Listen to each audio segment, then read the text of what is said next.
Hello ladies and gentlemen, and welcome to a new episode of Eve Echoes. Tonight on the show, thanks to Mmorpg, we're going to be showcasing the Gila. Yeah, it is called the Gila, not Gila or Gila or whatever. It's called the Gila, and it's based on an animal. It's actually a reptile. The Gila monster, you can Google it up. Gila is the Dread Guristas, or actually the Guristas Cruiser ship which comes with a very powerful blow in terms of drone weaponry and, of course, some decent DPS from the missiles. Before we get into our subject for today, please throw in a like and a subscribe if you like what we're doing here, as the people in local say hi to YouTube. And remember, if you really want to help support this channel, there's a YouTube channel membership and you can donate something as small as $2. So let's get on with the Gila. But before that, just a quick glance at the event that it's going to be introduced in October 31st, the Crimson Harvest, and basically going to be able to farm some special anomalies and get some not so permanent skins. But if you really want to head over to get the permanent skins like the Halloween stuff, you just have to get over to the store, and they're pretty cheap. Okay, moving on from that. So back on track, we've got the Gila right here. Let's see what the ship can do. So we've got a roll bonus, 200% medium drone damage. Be really careful, it's a fine print, it's medium drone damage, it's not like in the Vexa Navy issue or other drone boats like in the Prophecy or Myrmidon, where it says drone damage. No, this is specifically medium drone damage. So what this means is you do not get this bonus apply if you have other type of drones out, like small drones. So medium drones it is, and 200% medium drone effective hit points, meaning your drones have more survivability. Advanced medium drone operation bonus per level, you get 10% medium drone damage and 4 kilometers drone control range. We're quickly going to get and see what this baby can do. And we've got advanced cruiser command bonus per level, and we got 10% missile torpedo kinetic damage and 10% missile torpedo thermal damage, and of course 4% shield resistances. Now its overall defense, it has around 1900 because I'm basically inside of it. If we take a look at in the ship tree, it'll be with some lower stats if I'm not mistaken. The resistances are 0, 20, 40, and 50 on shield. It's definitely a shield tank. If we go over to the details, just a second, not here. There's a second button, there it is. We got the attributes and fittings. As you can see, we've got almost 7,000 shield HP and almost 5,000 armor. That's 2,000 shield extra.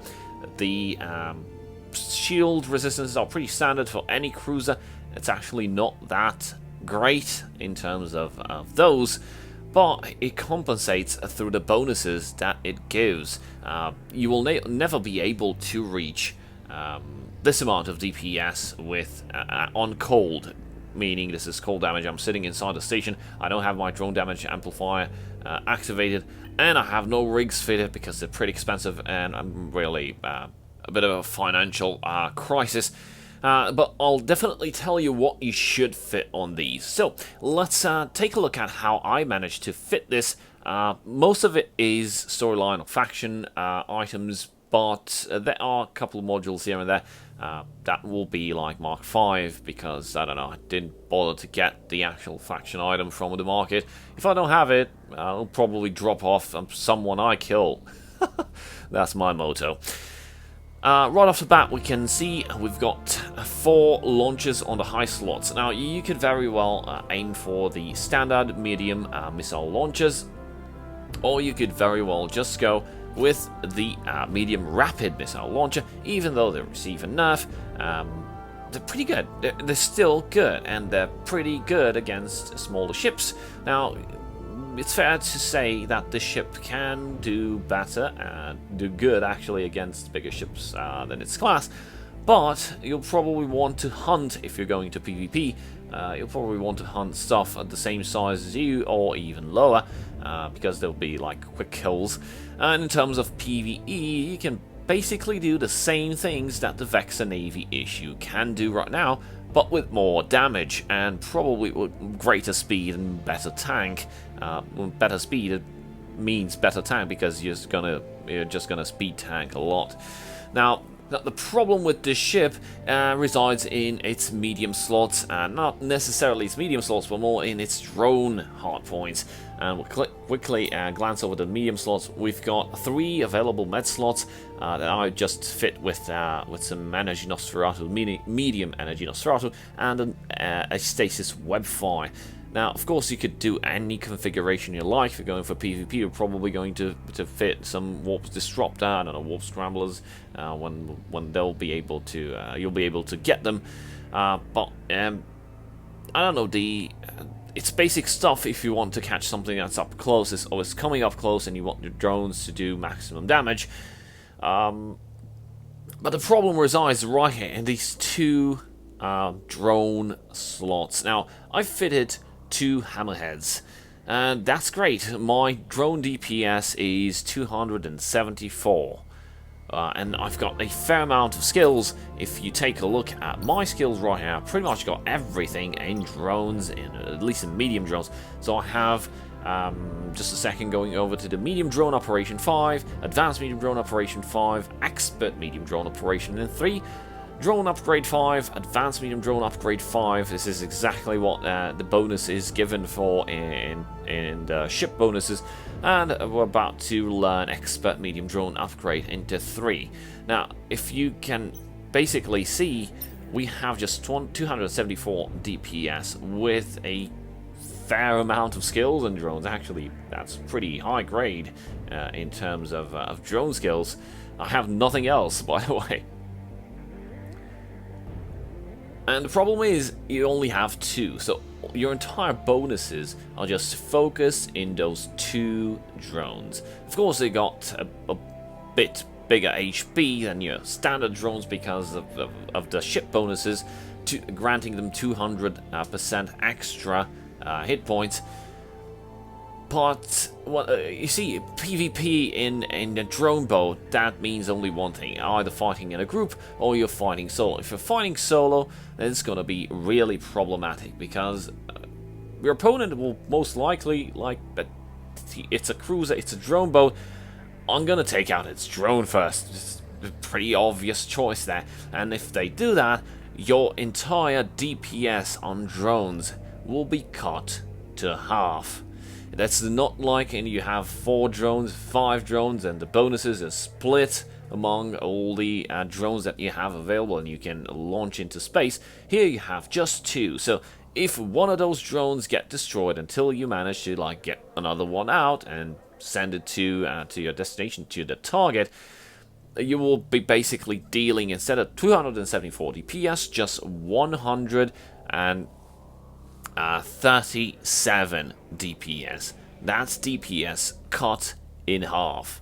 It's pretty ugly. So my recommendation is, when flying a Gila into PvP, don't go in solo. Of course, you might do some interesting stuff, or I don't know, kill miners, kill retrievers, kill whatever you like.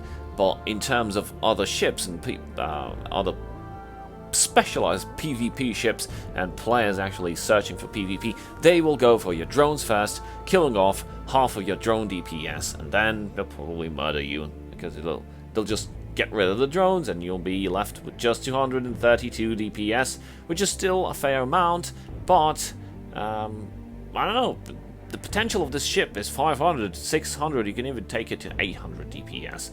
So that's a big blow. That's one of its main disadvantages. Moving over to the low slots, I decided to fit some decent tank on it because, well, honestly, you'll probably be doing speed tanking most of the time, but it's good to have a shield booster if you're going to PvE, and of course in PvP, you can fire it once in a while because you'll avoid most damage, and it's actually great if you're soloing Again, something that I don't recommend in order to, I don't know, keep your ship alive a bit longer. And combined with the medium Nosferatus, they offer a good choice in terms of tank. So we have a long range medium shield booster. As you can see, we boost to 170 every 5.5 seconds. That's good. And we have a Federation Navy drone damage amplifier. Now this is just a damage mod. You can even go crazy with more resistances like a damage control. You can do this thing even more tankier. But I did choose this because it offers a decent burst in terms of damage. We've got a pulse adaptive and vulnerability field for resistances, offering 31% to all types of resistances. And we have a Mark V reactive shield harness. I didn't manage to find any storyline or faction module, so this will suffice. All in all, considering I have 24,000 without my stuff active, 24,000 effective hit points are going to increase if I undock and activate my modules. Now, in the last low slot, I fit a dealer. Oops, there's low battery. We should move fast. We have a dealer medium micro warp drive. Now, micro warp drive is essential when you're going to be kiting stuff, and of course it'll help you with your damage mitigation because of speed tanking. But there's an even more interesting stuff that you item module, whatever you want to call it, that you can add on the low slot, and it's pretty amazing what you can do with it. I think you know what I'm talking about. It's the large afterburner. Now, currently in this configuration, I am unable to fit it. Let's see, smuggler large afterburner. So, yeah, we still need a lot of power units in order to fit it. So, we'll probably just take out these. One important thing to note is the fact that if you go over to the rigs, and we'll get over it soon, you can actually get more power grid, and you can actually fit all this stuff alongside the large afterburner, which will provide a decent amount of speed tanking, while keeping your signature radius very, very low, because afterburner doesn't give you any penalties in terms of signature radius for your ship.